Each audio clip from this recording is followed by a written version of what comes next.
Hey, what up? What up? It's the homie Pedro, and I'm going to talk about recovery. Um, Figure it's a good subject to talk about, especially with Euphoria wrapping up, and just how serious, drug abuse is. And the sneakiest one for me was alcohol, because as long as I wasn't doing anything crazy, you know, then crazy isn't like heroin, fentanyl, meth, those ones. Um, But I always figured like, okay, alcohol is fine. I don't really have a problem. Plus, you'll find little justifications. So I'll be like, oh, well, my mom drinks. My dad used to drink. I have uncles that drink, cousins that drink. They always look like they're having a good time on the social media, right? Um, but yeah. As far as hard drugs go, I have one brother I believe is barely starting to show schizophrenia at an old age too, 40. That's not normal. It's usually early 20s, late teens when you find out someone's schizophrenic. And then my other brother's just full blown schizophrenic. Can't have a conversation with him without him thinking like the cops are after him, my phone's bugged, or if I'm answering a text, I'm like contacting the police. Um, And it sucks too, because his daughter, my niece, just barely graduated high school not too long ago, and very proud of her. A little over a year ago, and she has nothing to do with the dad. They were gonna hang out today, and said he decided to get high. And it's not like I haven't done that with alcohol, so I'll just talk more about me and my alcoholism because I could elaborate on that way more.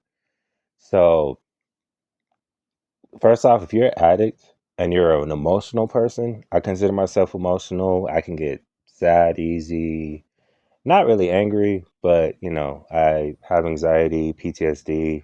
I've been working with a therapist lately, so it's been helping a lot. Um, I I would suggest anyone trying to quit to see a personal therapist and do AA, and just know that with AA, at least you got friends. My sponsor, he's been working with me for a couple months now, and I asked him, I was like, "Why did you decide to like reach out to me, like of all people?" And he's like, "He's like, bro, he's like, Pete, you're the one that's like, you got one foot in the grave, one foot out the grave, and then you got kids." He's like we all take this into consideration. Plus, he's like, I'm from New York. You grew up in New York when you were a kid. Figured there's like a little bit of bonding right there, which there is. And he told me something that was really pretty profound. 'Cause I told him I was like, my lady, I don't even know if she's still my fiance. I was like, she says she won't trust me until I get 4 months sober, and he's one that doesn't beat around the bush. And he's like, good for her, because that sets boundaries. So now she's not going to enable you, and you don't have to break her heart every 4 days when you relapse, and she's expecting you to do better.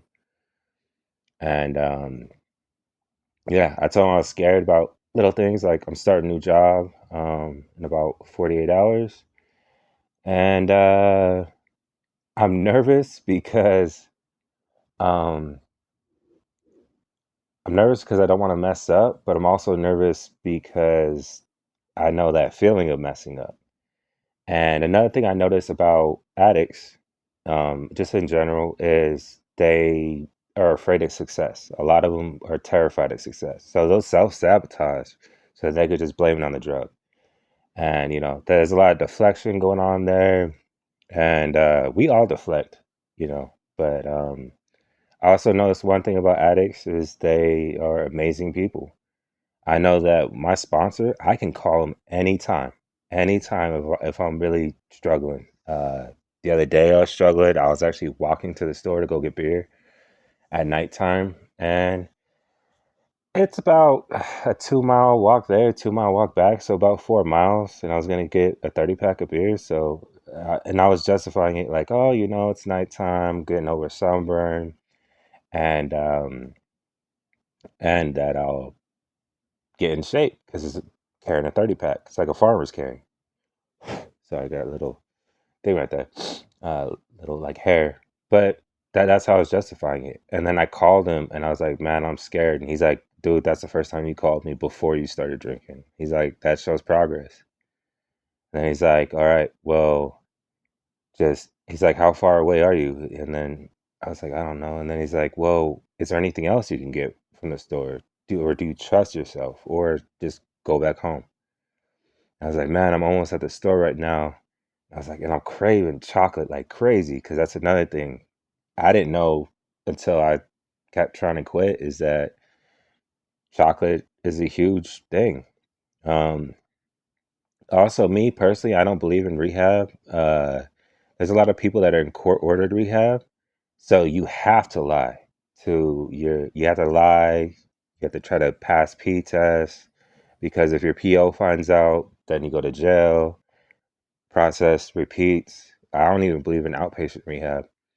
I believe in AA because you can tell people exactly what you've been through. I remember AA helped me tremendously when my son, and I want to talk about co parenting in another video, but my son's mom walked away, and while I was at work, I was doing a 12.5 hour shift, came home, all my stuff was cleared out, her stuff was gone, and yes, about a 10-hour drive there, which means that she had already known that her parents were going to pick her up and take her to res.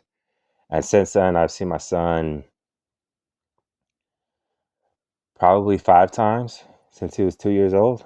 And people be like, "Oh, that's a lack of trying. That's a lack of trying." And it's like BS, man. If you're not part of if you're not part of the tribe, dude, you're cut off. You're cut off, and there's nothing you could do. And if you try to take your kid, it's federal kidnapping, and then they'll definitely get custody. So, but anyways, when that happened, I had sought out help. I was on probation. I was actually on like a pro stipulation. So, had I messed up, I would have done 5 years in prison.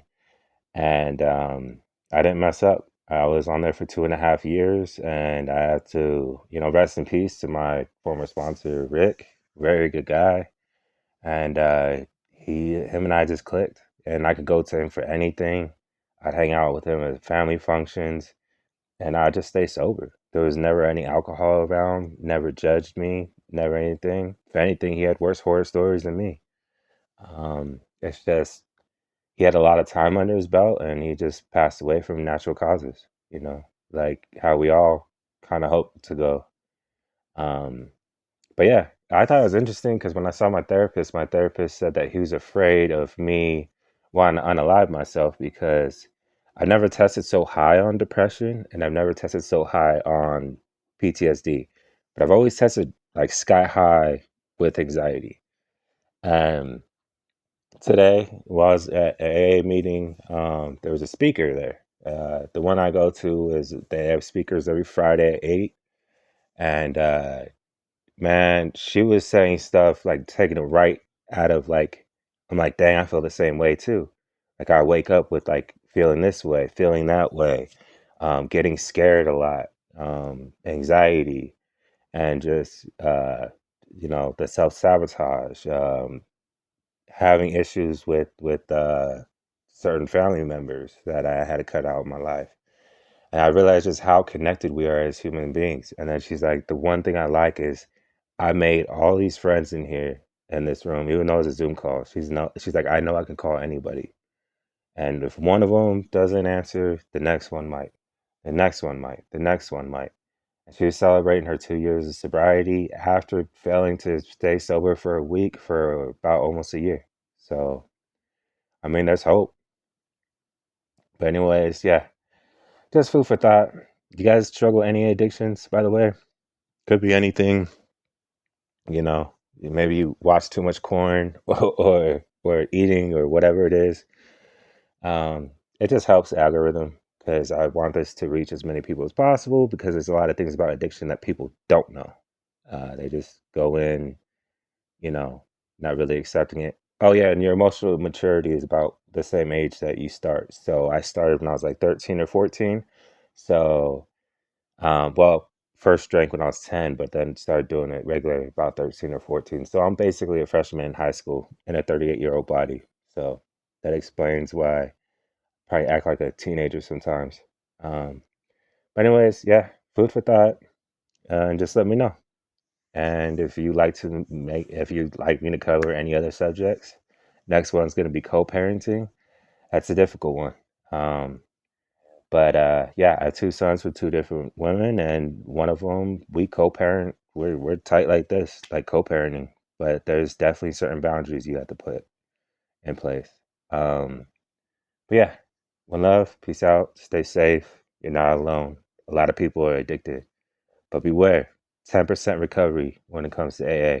So, um, and then also, I mean, there's was it not ashwagandha? Uh, dang, just had it on my tongue the other day. But there's psychedelics. So I Iwasaka, Iwasaka. But there's stuff like that. I know that shrooms helped me in the past. Just my connect got arrested, so there's that. Um, but yeah, one love, peace out, stay safe. You ain't alone. Good night, good morning, whenever you're seeing this. Peace.